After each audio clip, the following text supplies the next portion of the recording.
Hello student, हम सब रासायनिक अपक्रियाओं के प्रकार का अध्ययन कर रहे हैं। आज हम सबको दो प्रकार की रासायनिक अपक्रियाओं को हम सब अध्ययन कर चुके हैं।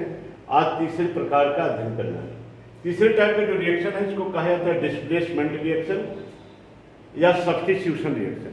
हिंदी में इसको बोलते हैं विस्थापन अपक्रियाएं या प्रतिस्थापन अपक्रियाएं। इस अपक्रिया में हम देखेंगे कि किसी यौगिक के एक परमाणु या मूलक के स्थान पर दूसरा कोई परमाणु या मूलक आ जाएगा। ऐसी अपक्रियाओं को हम सब कहेंगे विस्थापन अपक्रियाएं।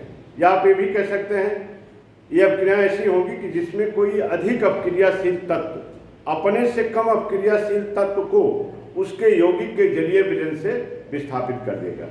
अब हमको देखना है कि कौन तत्व ज़्यादा क्रियाशील है। क्रियाशीलता के क्रम को समझने के लिए धातुओं की एक रिएक्टिविटी सीरीज दी जाती है, क्रियाशीलता का श्रेणी दिया जाता है।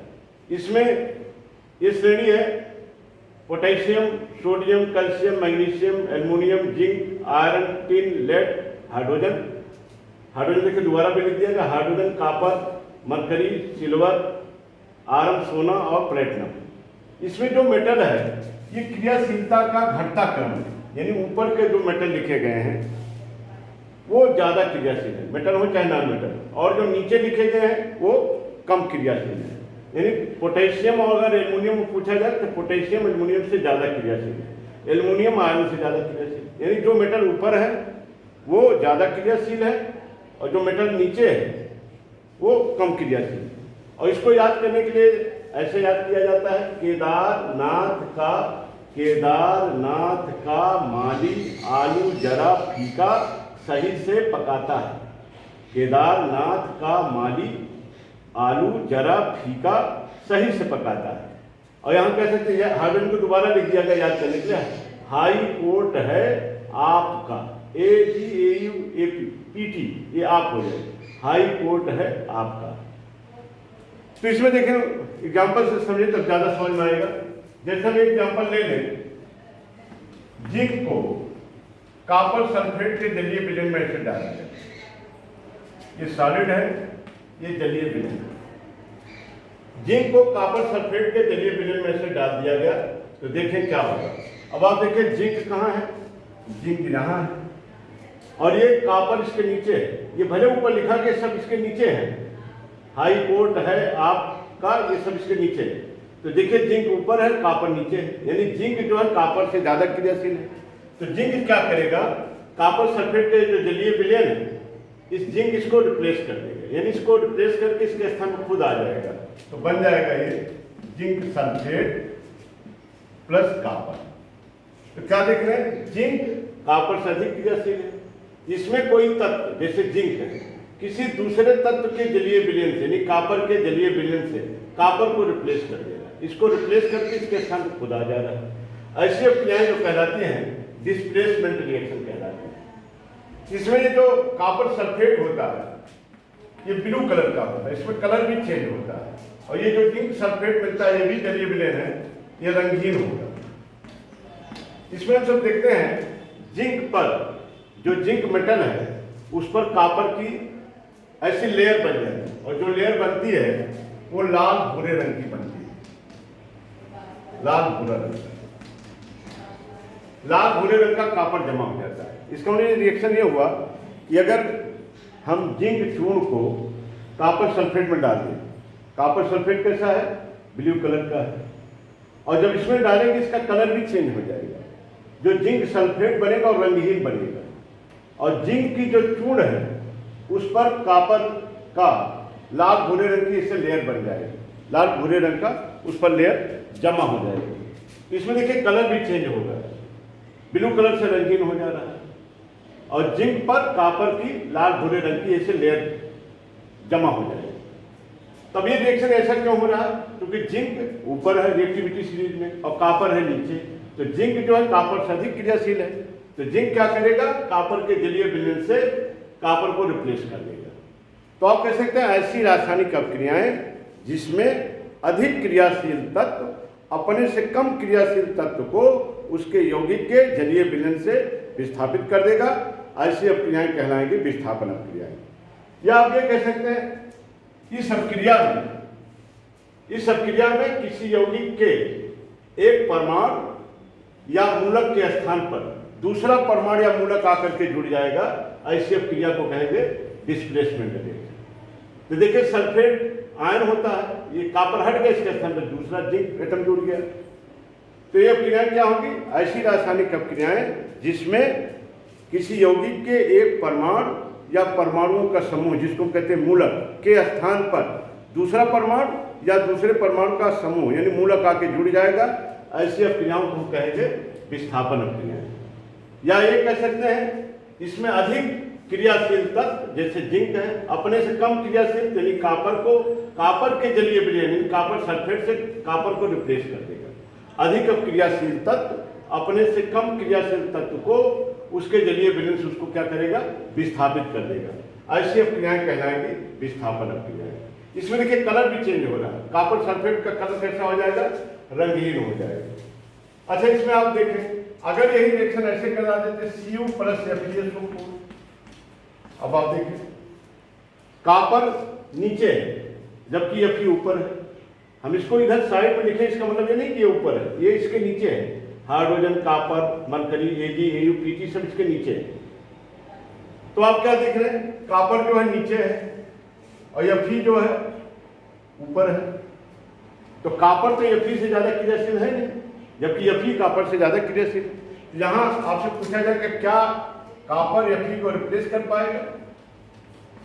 तो नहीं, यहां आप लिख देंगे नो रिएक्शन, कोई रिएक्शन नहीं।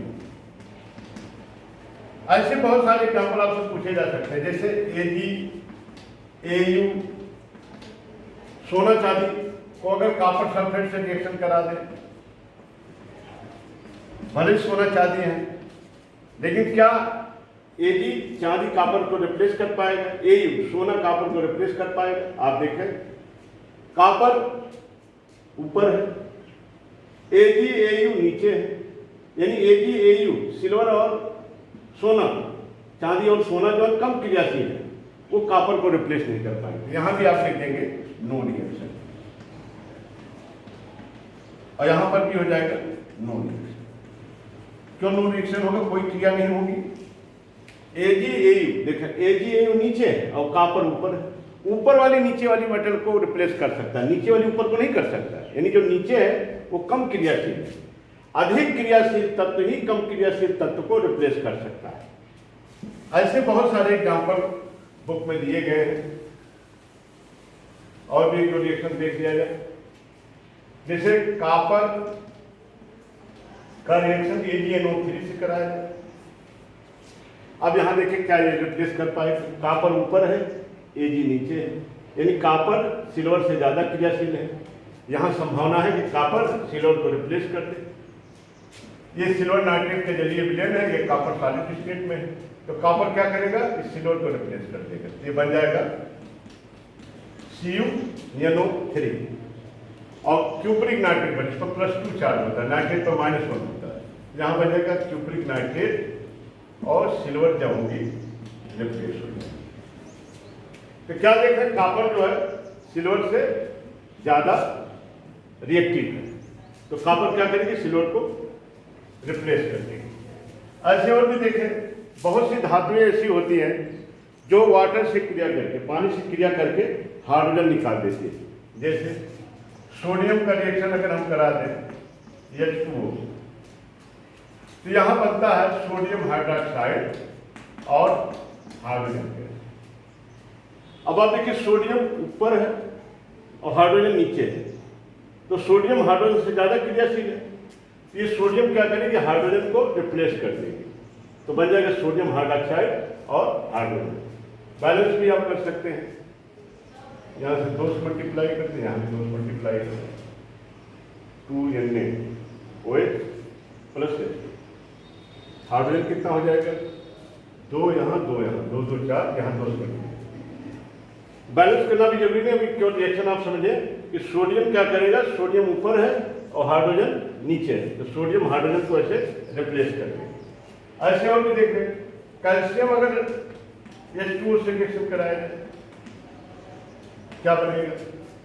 कैल्शियम ऊपर है, हाइड्रोजन नीचे है, कैल्शियम हाइड्रोजन से ज्यादा क्रियाशील है, तो कैल्शियम क्या करेगी, हाइड्रोजन को हटा देगी, यहाँ बन जाएगा कैल्शियम हाइड्रोक्साइड और प्लस एच। ऐसे बहुत सारे रिएक्शन हम सब देखते हैं, Mg प्लस HCl। मैग्नीशियम ऊपर है, हाइड्रोजन नीचे है, तो मैग्नीशियम हाइड्रोजन को रिप्लेस कर देगी, क्या बन जाएगा MgCl2 प्लस H2। इस रिएक्शन को हम सब एसिड बेस में ऐसे भी याद करते हैं, जब कोई मेटल एसिड से रिएक्शन होता है तो हाइड्रोजन गैस निकलती है, ऐसे भी याद करते हैं। लेकिन इसका रीजन क्या है, तो मैग्नीशियम रिएक्टिविटी सीरीज में ऊपर है और हाइड्रोजन नीचे है, तो मैग्नीशियम क्या करेगी, हाइड्रोजन को रिप्लेस कर देगी, बैलेंस वगैरह कर लीजिए। ऐसे और भी रिएक्शन दे सकते हैं, जब भी प्लस HCl यहाँ बन जाएगा, जब भी देखो ऊपर है हाइड्रोजन नीचे है, ये बन जाएगा FeCl2 प्लस H2। तो ऐसे बहुत सारे रिएक्शन हैं, केवल आपको ये रिएक्टिविटी सीरीज याद होना चाहिए। केदारनाथ का माली आलू जरा फीका सही से पकाता है को फिर लिख देना, हाई कोर्ट है आपका, का यहाँ नहीं है, का याद करने के लिए, हाई कोर्ट है आप, AAP AGAPT, चांदी सोना प्लेट।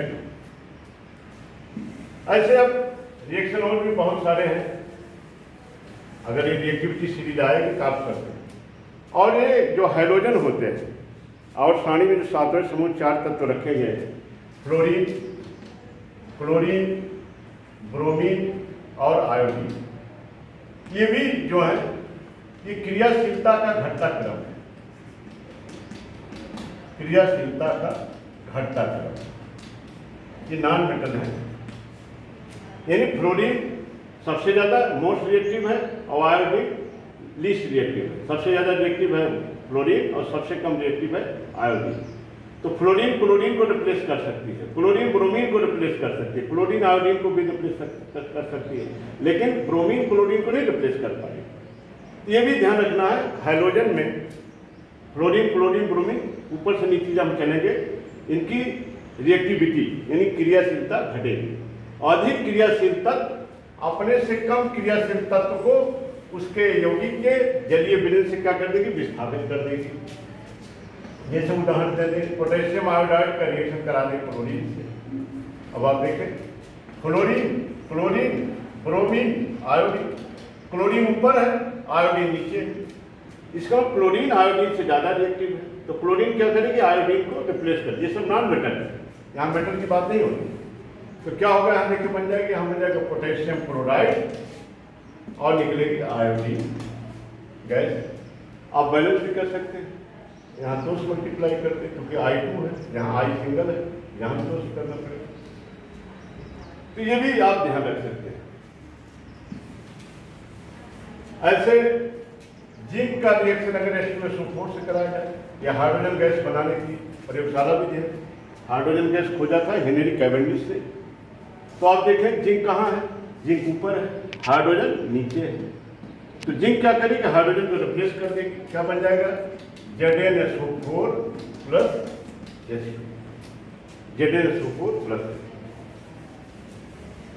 इसी रिएक्शन को लोग याद करते हैं कि मेटल और एसिड में जब रिएक्शन होता है तो हाइड्रोजन गैस निकलती है। लेकिन इसका रीजन क्या है, रिएक्टिविटी सीरीज आपको याद होनी चाहिए। एक बार जल्दी से फिर से रिवाइज कर दें। अब हम सब पढ़ रहे हैं विस्थापन अपक्रिया, जिसको कहते हैं डिस्प्लेसमेंट रिएक्शन या प्रतिस्थापन अपक्रिया, सब्स्टिट्यूशन रिएक्शन। इस रिएक्शन में क्या होगा कि कोई अधिक क्रियाशील तत्व जो होगा अपने से कम क्रियाशील तत्व को उसके यौगिक के जलीय विलयन से उसको रिप्लेस कर देगा। तो कौन किसको रिप्लेस करेगा, इसको याद करना पड़ेगा आपको। रिएक्टिविटी सीरीज, मेटल की रिएक्टिविटी सीरीज आपको याद रखना पड़ेगा। तो मेटल की रिएक्टिविटी सीरीज में क्या बताया गया था, केदारनाथ का माली आलू जरा फीका सही से पकाता है। यानी केदार से पोटेशियम, नाथ से Na, सोडियम, का कैल्शियम, माली Mg, आलू Al, जरा Zn, फीका Fe, सही Sn, पकाता पीवी है। फिर यहाँ क्या क्या कहेंगे, हाई कोल्ड है। हाई कोल्ड है किसका है, आपका, AGAUPT, या हाई कोर्ट है आपका। का के लिए कोई सिंबल नहीं है, याद करने के लिए बनाया गया, हाई कोर्ट है आपका। अब इसमें से कोई भी रिएक्शन आप देख सकते हैं, जैसे हम कहें Zn का रिएक्शन किसी से करा दिया जाए। Zn देखिए, Zn के नीचे Fe है, तो अगर हम यहाँ FeSO4 से रिएक्शन कराएंगे तो क्या करेंगे, Zn ऊपर है, Fe नीचे है। ये Fe का जलीय विलयन है, फेरस सल्फेट, और जिंक ऊपर है, Fe नीचे है, तो जिंक क्या करेगा, Fe को रिप्लेस कर देगा, तो क्या बन जाएगा, ZnSO4 प्लस Fe। लेकिन अगर इसका उल्टा हम पूछ लेते, हम कह देते Fe और ZnSO4 ऐसा है, तब क्या करोगे, Fe नीचे है, Zn ऊपर है, तो कभी भी Fe Zn को रिप्लेस नहीं कर पाएगी, यानी नीचे वाली मेटल ऊपर वाली मेटल को रिप्लेस नहीं कर सकती, क्योंकि ऊपर जो है वो ज्यादा क्रियाशील। हम जैसे जैसे ऊपर से नीचे की ओर जा रहे हैं, इसकी रिएक्टिविटी डिक्रीज हो रही है, यानी ऊपर वाला मेटल मोर रिएक्टिव है, नीचे वाला लेस रिएक्टिव है। आयरन नीचे है, जिंक ऊपर है। अब यहाँ पर Fe Zn को रिप्लेस नहीं कर पाएगा, आप यहाँ लिख देंगे कोई अभिक्रिया नहीं होगी, यानी नो रिएक्शन। एक चीज ध्यान रखें। अच्छा, और ये तो मान लीजिए ये हो गया। एक चीज और भी कह सकते हैं, जैसे कोई मेटल पानी से रिएक्ट करे, कोई भी मेटल अगर पानी से रिएक्ट करेगा तो उसका हाइड्रोक्साइड बनेगा, ये ध्यान रखें। जैसे सोडियम से सोडियम हाइड्रोक्साइड, पोटेशियम होगा पोटेशियम हाइड्रोक्साइड, कैल्शियम होगा कैल्शियम हाइड्रोक्साइड। तो देखिए सोडियम ऊपर है और हाइड्रोजन नीचे है, यानी सोडियम हाइड्रोजन से ज्यादा रिएक्टिव है, तो सोडियम क्या करेगा, हाइड्रोजन को रिप्लेस कर देगी। जहां हाइड्रोजन बैठी है वहां सोडियम आ जाएगी, तो क्या बन जाएगी, NaOH प्लस H, ऐसे भी याद रखते हैं। एक तो ये हो गया। और एक रिएक्शन इतना और भी याद रखना है कि अगर कोई मेटल एसिड से रिएक्ट करे, HCl मेटल है, तो हाइड्रोजन गैस निकलती है। हम पढ़े कि मेटल और एसिड के बीच में जब रिएक्शन होता है तो हाइड्रोजन गैस निकलती है, लेकिन इसका रीजन क्या है, Mg ऊपर है, हाइड्रोजन नीचे है, तो मैग्नीशियम हाइड्रोजन को रिप्लेस कर देगी, क्या बन जाएगा, MgCl2 प्लस हाइड्रोजन। तो इस रिएक्शन में हमने देखा कि जो मोर रिएक्टिव एलिमेंट है अपने से कम रिएक्टिव एलिमेंट को उसके जलीय विलयन से रिप्लेस कर देगी, यानी उसके स्थान पर खुद आ जाएगी। ऐसी अभिक्रिया को कहा जाता है डिस्प्लेसमेंट रिएक्शन। और इसको याद करने के लिए रिएक्टिविटी सीरीज आपको याद होना चाहिए। मेटल की रिएक्टिविटी सीरीज याद होगा तभी आप याद कर पाएंगे। केदारनाथ का मालिक आलू जरा फीका सही से पकाता है, हाई कोर्ट है आपका। इसके बाद देखिए, अब हम सब अगली रासायनिक अभिक्रिया के बारे में पढ़ेंगे। ये चौथा टाइप है, इसको कहते हैं द्विविस्थापन अभिक्रियाएं। अभी तक हम सब पढ़ रहे थे विस्थापन अभिक्रियाएं, अब ये द्विविस्थापन डबल डिस्प्लेसमेंट रिएक्शन है। डबल डिस्प्लेसमेंट रिएक्शन जो होंगे इसको हम सब कहेंगे द्विविस्थापन अभिक्रियाएं। इसमें हम सब अभी देखेंगे जब दो पदार्थों के बीच में जब अभिक्रिया होगी या दो यौगिकों के बीच में अभिक्रिया होगी तो इनके आयनों का आपस में एक्सचेंज हो जाएगा, यानी ऐसी रासायनिक अभिक्रियाएं जिसमें अभिकारकों के बीच आयनों का आदान प्रदान होता है, आयनों का आदान प्रदान होता है या लेन देन होता है, उसे हम सब कहेंगे द्विविस्थापन अभिक्रिया। ऐसे समझे जैसे कोई कंपाउंड AB है और एक कंपाउंड CD, AB और CD, ये जो A और C आपस में म्यूचुअल इंटरचेंज कर लेंगे। A आ जाएगा C के स्थान पर और C आ जाएगा A के स्थान पर। ऐसी अभिक्रियाओं को कहेंगे द्विविस्थापन अभिक्रिया। तो देखिए कंपाउंड क्या बन जाएगा, A यहाँ आ जाएगा, ये बन जाएगा AD, और C यहाँ जाएगा तो बन जाएगा C। ऐसे यानी इसके जो पॉजिटिव आयन है ये आपस में अदला बदली कर लेंगे। पॉजिटिव आयन भी अदला बदली कर सकते हैं, नेगेटिव आयन भी अदला बदली कर सकते हैं। तो ऐसी रासायनिक अभिक्रियाएं जिसमें आयनों का आदान प्रदान होता है वो कहलाती है द्विविस्थापन अभिक्रियाएं, डबल डिस्प्लेसमेंट रिएक्शन। ए भी एक कंपाउंड है, CD से रिएक्शन हो रहा है तो A आ जाएगा C का स्थान पर, C आ जाएगा A का स्थान पर। ऐसी अभिक्रियाओं को कहेंगे द्विविस्थापन अभिक्रियाएं। द्विविस्थापन अभिक्रियाएं जो हैं दो तरह होती हैं। एक होती है अवक्षेपण क्रियाएं और एक होती है उदासीनीकरण क्रियाएं। अवक्षेपण क्रिया के बारे में पहले वीडियो में काफ़ी डिटेल में बताया गया है, वहाँ से भी आप पढ़ सकते हैं। अवक्षेपण क्रियाएं इसको कहते हैं प्रेसिपिटेशन रिएक्शन, और उदासीनीकरण क्रियाएं इसको कहते हैं न्यूट्रलाइजेशन रिएक्शन। तो सबसे पहले हम सब अवक्षेपण क्रिया के बारे में पढ़ते हैं। देखिए अवक्षेपण क्रिया में रिएक्शन ले लें, सिल्वर नाइट्रेट का जलीय विलयन ले लें, AQ माने सिल्वर नाइट्रेट का जलीय विलयन है, और इसका रिएक्शन करा दें सोडियम क्लोराइड से। यहाँ ये पॉजिटिव आयन, ये नेगेटिव आयन, ये पॉजिटिव आयन, ये नेगेटिव आयन, यहाँ sodium plus chloride minus, silver plus nitrate minus. तो ये Na प्लस और Ag आपस में इंटरचेंज कर लेंगे, म्यूचुअल एक्सचेंज हो जाएगा। Na का स्थान पर Ag आ जाएगा और Ag का स्थान पर Na आ जाएगा। तो देखिए क्या बन जाएगा, यहाँ Ag आ जाएगा तो बन जाएगा AgCl प्लस यहाँ बन जाएगा NaNO3। ये इसका जलीय विलयन है, ये सॉलिड होता है और ये भी AQ है। सिल्वर नाइट्रेट के जलीय विलयन में जब सोडियम क्लोराइड का जलीय विलयन मिलाया जाता है तो सिल्वर क्लोराइड का ऐसे सफेद अवक्षेप बनता है, व्हाइट प्रेसिपिटेट, और जहां भी अवक्षेप बनेगा नीचे तीर लगा देंगे। ये इनसॉल्युबल होता है और अविलेय होता है। अविलेय जिसको कहेंगे इनसॉल्युबल, और ये नीचे बैठ जाएगा। तो नीचे बैठने के लिए हम सब लगा देते हैं, नीचे की ओर एरो लगा देते हैं, ये व्हाइट प्रेसिपिटेट मिलता है। ये इंग्लिश में इसको कहते हैं इनसॉल्युबल सॉलिड। सॉलिड तो रहेगा, ठोस अवस्था में तो रहेगा ही, इनसॉल्युबल होगा यानी पानी में घुलेगा नहीं, ये जलीय विलयन में घुलेगा नहीं, ये सोल्यूशन में नीचे बैठ जाएगा। ये सिल्वर क्लोराइड सफेद अवक्षेप, तो इसको कहा जाता है इनसॉल्युबल सॉलिड, या हिंदी में कहेंगे अविलेय ठोस।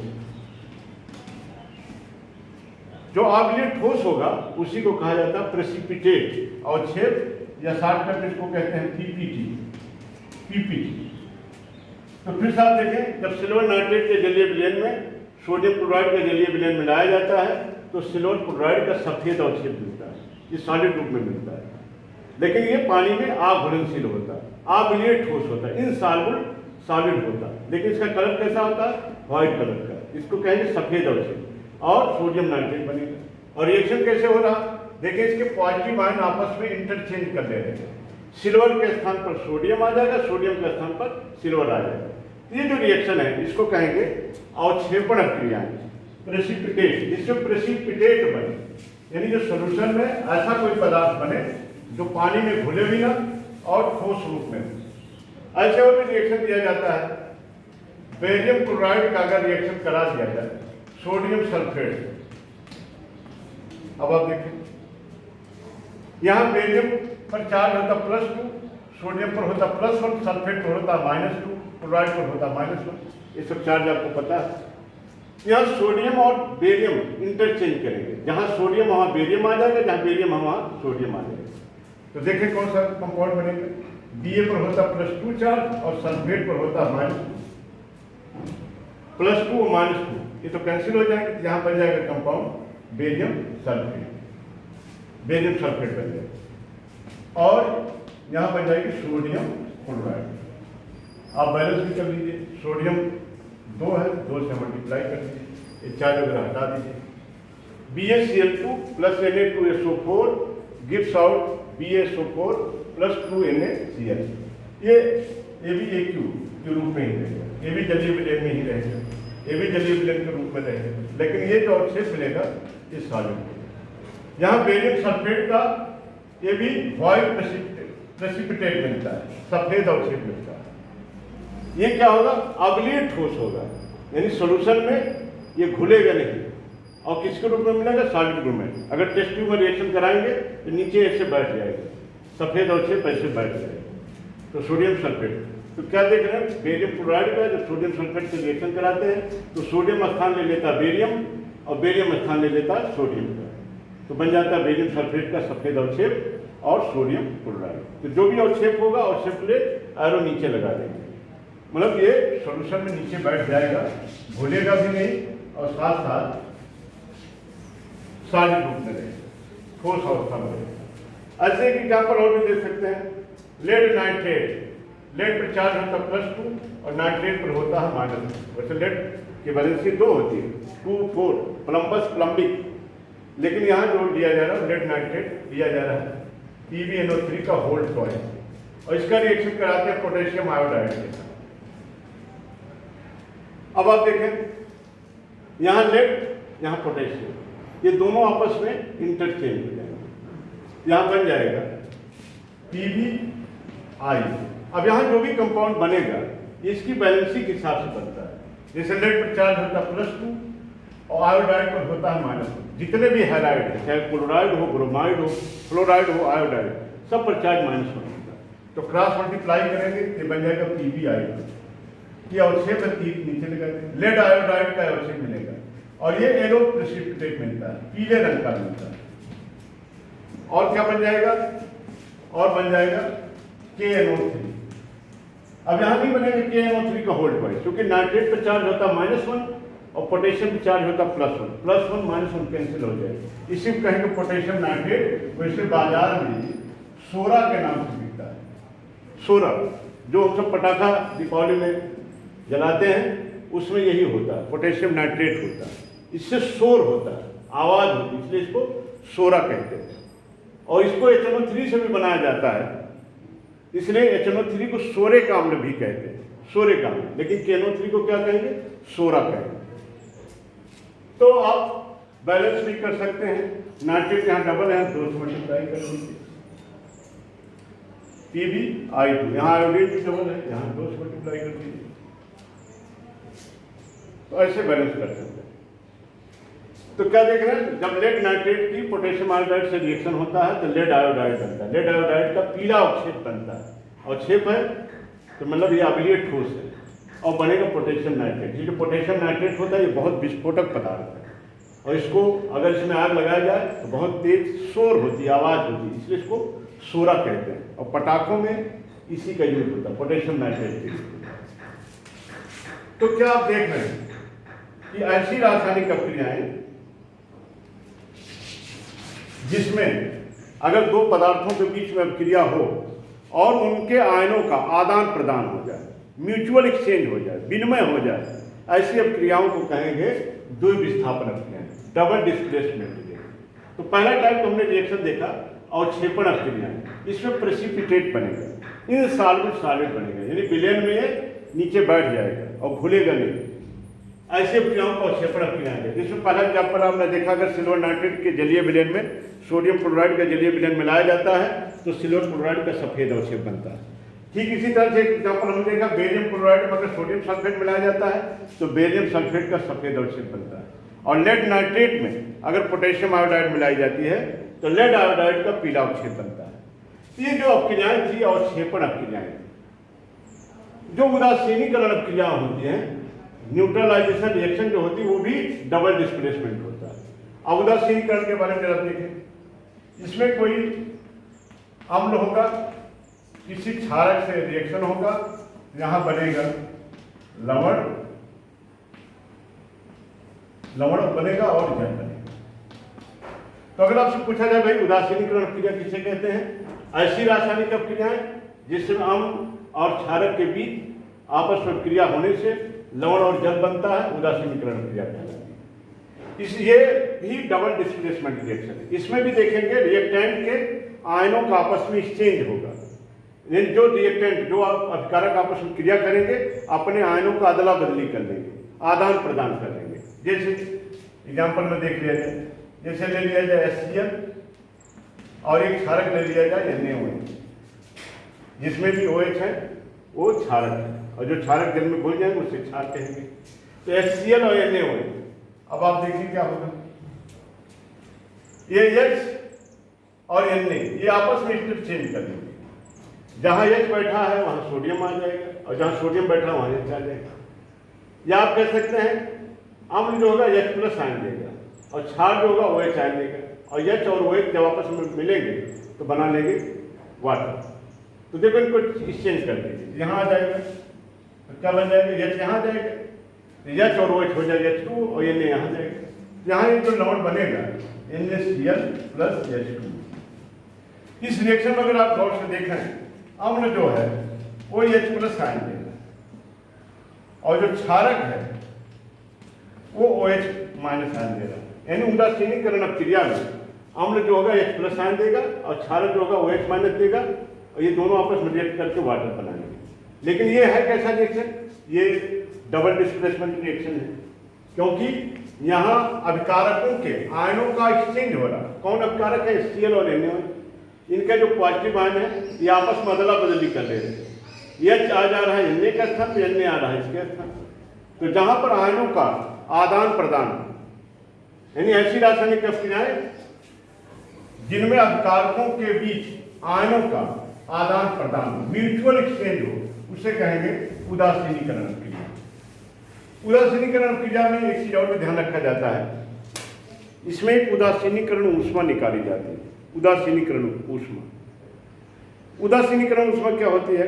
अगर किसी अम्ल और किसी क्षारक का के बीच 1 ग्राम तुल्यांक लेकर के रिएक्शन कराया जाए, ग्राम तुल्यांक से मतलब होता है उसके तुल्यांकी भार के बराबर ग्रामों में मात्रा है। तो देखा गया है हीट ऑफ न्यूट्रलाइजेशन यानी उदासीनीकरण ऊष्मा की मान जो होता है, अगर प्रबल अम्ल है प्रबल क्षार है तो 13.7 किलो कैलोरी प्रति मोल आता है। लेकिन अगर उनमें से कोई एक दुर्बल है या दोनों दुर्बल है तो उदासीनीकरण ऊष्मा का मान जो होता है 13.7 किलो कैलोरी से कम होता है। इसको थोड़ा सा समझा जाए। हम आपको बताना चाह रहे हैं उदासीनीकरण ऊष्मा। उदासीनीकरण ऊष्मा, उदासीनीकरण ऊष्मा कैसे निकाला जाएगा? अम्ल और क्षारक का तुल्यांकी भार के बराबर ग्राम में मात्रा दिया जाता है, उसको कहते हैं ग्राम तुल्यांक। तो जैसे किसी अम्ल का हमको तुल्यांकी भार निकालना है तो ये निकाला जाता है अम्ल का अणुभार, अम्ल का अणुभार बटे अम्ल की क्षारकता, अम्ल की क्षारकता। अणुभार वगैरह निकालना तो आप जानते हैं, एक नया चीज आ गया क्षारकता। क्षारकता क्या है? किसी अम्ल को अगर पानी में मिलाया जाए उसके एक मॉलिक्यूल से एक अणु से जितना H प्लस आयन उत्पन्न होगा वही उस अम्ल की कहलाती है क्षारकता। जैसे Cl को अगर पानी में घोला जाए तो ये देगा H प्लस और Cl माइनस, तो एक ही H प्लस दे रहा है, यानी इसकी क्षारकता कितनी है? 1 है। ऐसे अगर हम H2SO4 को अगर पानी में घोले ये देगा 2H प्लस आयन और SO4 माइनस 2 सल्फेट है, तो H2SO4 2H प्लस जलीय विलयन में देगा। इसका मतलब H2SO4 की क्षारकता कितनी है? 2 है। HCl की क्षारकता कितनी है? 1 है।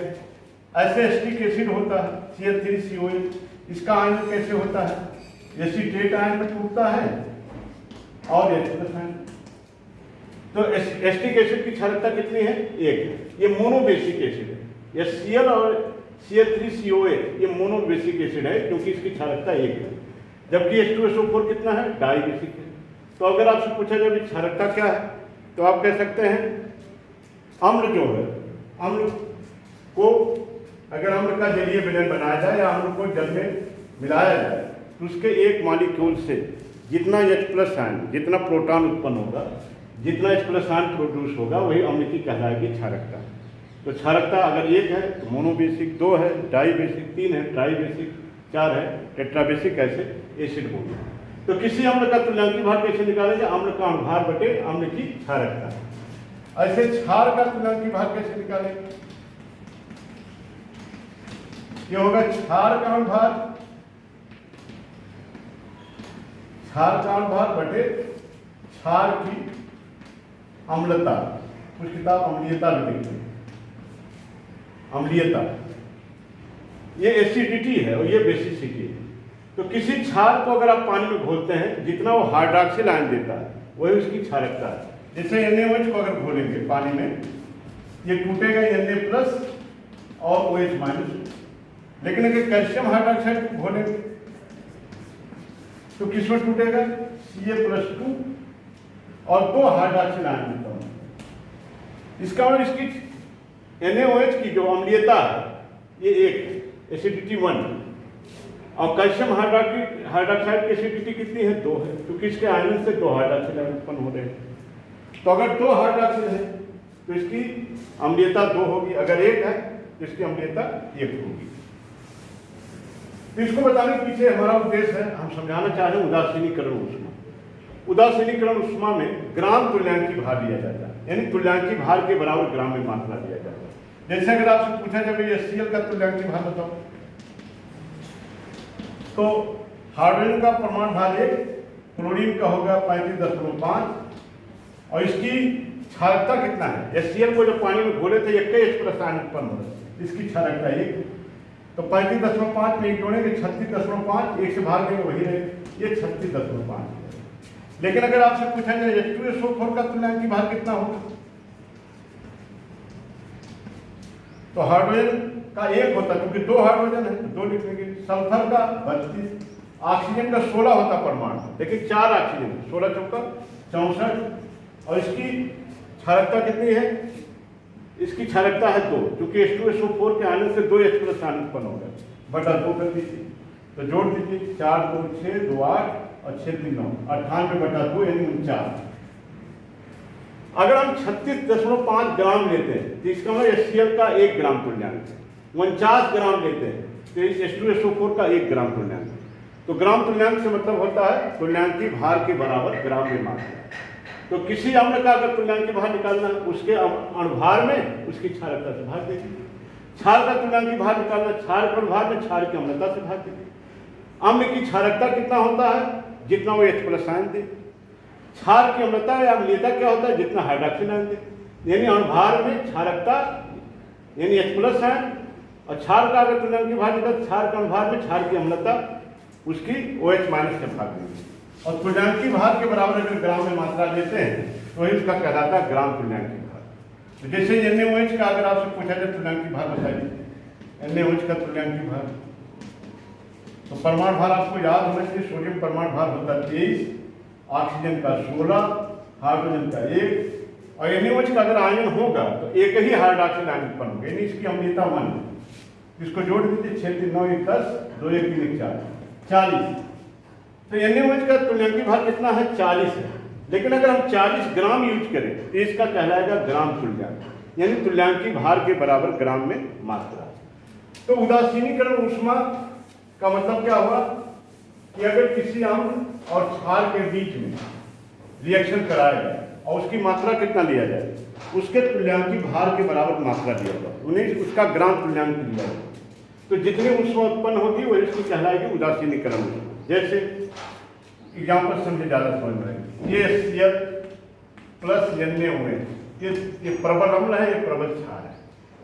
इनका रिएक्शन होगा, क्योंकि डबल डिस्प्लेसमेंट रिएक्शन है तो आयन एक्सचेंज होंगे, ये दोनों आपस में अदला बदली कर देंगे।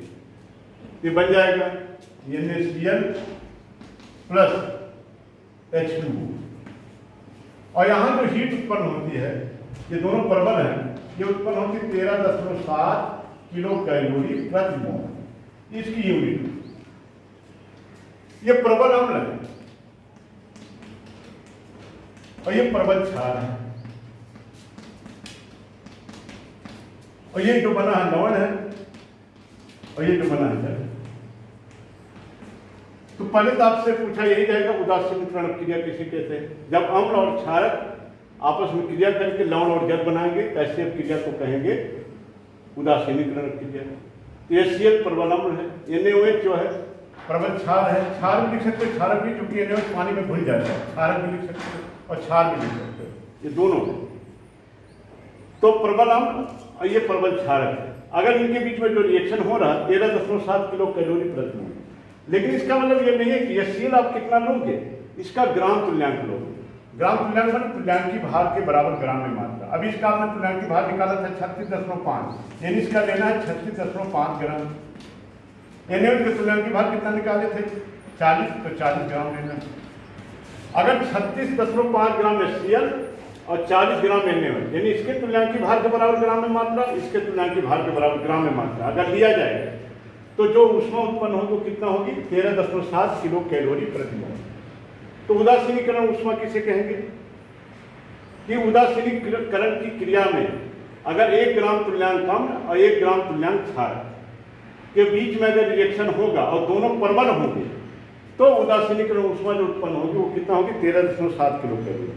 लेकिन इनमें से कोई एक दुर्बल हो जाए या दोनों दुर्बल हो जाए तो ये उदासीनीकरण ऊष्मा का मान घट जाएगा। अब घट क्यों जाएगा?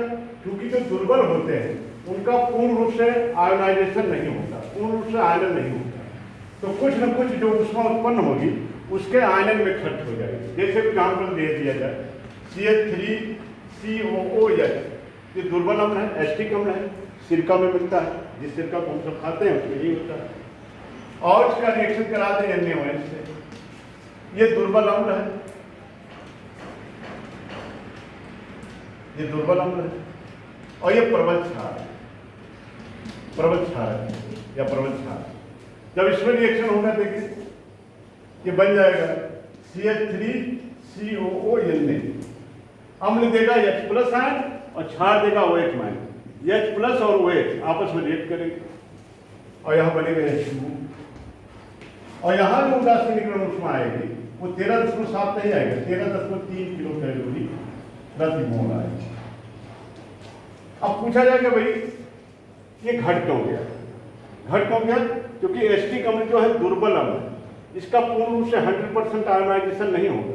जो 13.7 था लगभग 0.4 किलो कैलोरी वो इसके आयनन में खर्च हो जाएगा।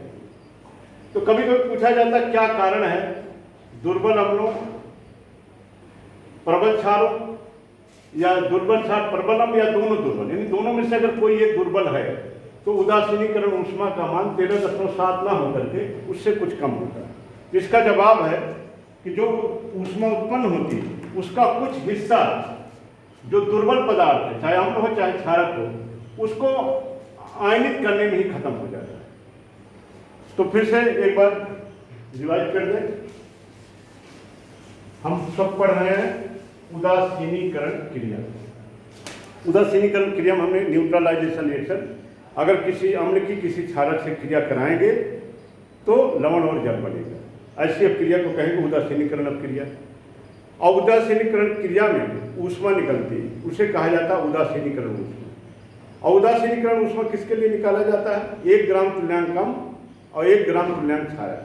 1 ग्राम से मतलब होता है तुल्यांकी भार के बराबर ग्राम में मात्रा। जब किसी अम्ल के तुल्यांकी भार के बराबर ग्राम में मात्रा और किसी क्षार के तुल्यांकी भार के बराबर ग्राम में मात्रा लेते हैं उसे ग्राम तुल्यांकी भार कहा जाता है। वो अम्ल का भी हो सकता है, क्षारक भी हो सकता है। अगर प्रबल अम्ल प्रबल क्षारक के बीच में क्रिया होगी तो उदासीनीकरण ऊष्मा देखा गया 13.7 किलो कैलोरी प्रति मोल होती है, बिल्कुल फिक्स होती है। लेकिन अगर दुर्बल है, चाहे अम्ल दुर्बल हो चाहे क्षार दुर्बल हो चाहे दोनों दुर्बल हो, तो अगर दुर्बल है तो उदासीनीकरण ऊष्मा का मान क्या होगा? 13.7 किलो कैलोरी से कम होगा।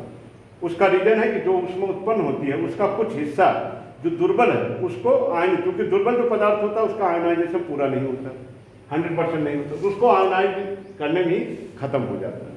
तो हम सब रिएक्शन पढ़ रहे थे, द्वि विस्थापन अपक्रियाएं, डबल डिस्प्लेसमेंट रिएक्शन। इस रिएक्शन में हमने देखा कि जब दो पदार्थों, दो अपचारकों के बीच अपक्रिया होती है तो उनके आयनों का आपस में म्यूचुअल एक्सचेंज हो जाता है, आयनों का आदान प्रदान हो जाता है। तो ऐसी अपक्रियाओं को कहेंगे द्विविस्थापन अपक्रियाएं। और द्विविस्थापन अपक्रियाएं मुख्य रूप से 2 तरह के हैं, अवक्षेपण अपक्रियाएं और उदासीनीकरण अपक्रियाएं। अवक्षेपण अपक्रिया में जब दो पदार्थों के बीच में अपक्रिया होगा तो आयनों का तो आदान प्रदान होगा ही, लेकिन कोई एक ऐसा पदार्थ बनेगा जो जलीय विलयन में घुलेगा नहीं और ठोस के रूप में होगा। ऐसे पदार्थ को हम सब कहेंगे अवक्षेप, क्योंकि इसमें अवक्षेप बनता है, इसलिए अपक्रिया को कहते हैं अवक्षेपण अपक्रिया। और एक रिएक्शन हमने पढ़ा उदासीनीकरण अपक्रिया, जिसमें अम्ल और क्षारक आपस में क्रिया करके लवण और जल बनाएंगे, इसको कहेंगे उदासीनीकरण अपक्रिया। पूछा जाता क्या कारण है कि अगर प्रबल अम्ल दुर्बल क्षारक या दुर्बल अम्ल प्रबल क्षारक या दोनों दुर्बल है, उदासीनीकरण ऊष्मा का मान 13.7 किलो कैलोरी से कुछ कम होता है। तो आप कहेंगे जो दुर्बल होता है उसका पूर्ण रूप से आयनाइजेशन नहीं होता, तो जो ऊष्मा उत्पन्न होती है उसका कुछ हिस्सा उस दुर्बल पदार्थ को आयनित करने में खत्म हो जाता है। इसके कारण उदासीनीकरण ऊष्मा का मान 13.7 किलो कैलोरी नहीं होता। लेकिन अगर प्रबल अम्ल प्रबल क्षारक है तो उदासीनीकरण ऊष्मा का मान 13.7 किलो कैलोरी प्रति मोल ही होगा। इस तरह से ये 4 प्रकार की अपक्रियाएं खत्म हो गई। अब इसके बाद हम सबको 5वीं प्रकार की अपक्रिया के बारे में पढ़ना है, जिसको हम सब कहेंगे ऑक्सीकरण अपचयन अपक्रियाएं, ऑक्सीडेशन रिडक्शन अपक्रिया, या उसको शॉर्टकट में रिडॉक्स अपक्रिया कहते हैं। अब रिडॉक्स अपक्रिया के बारे में अगले वीडियो में।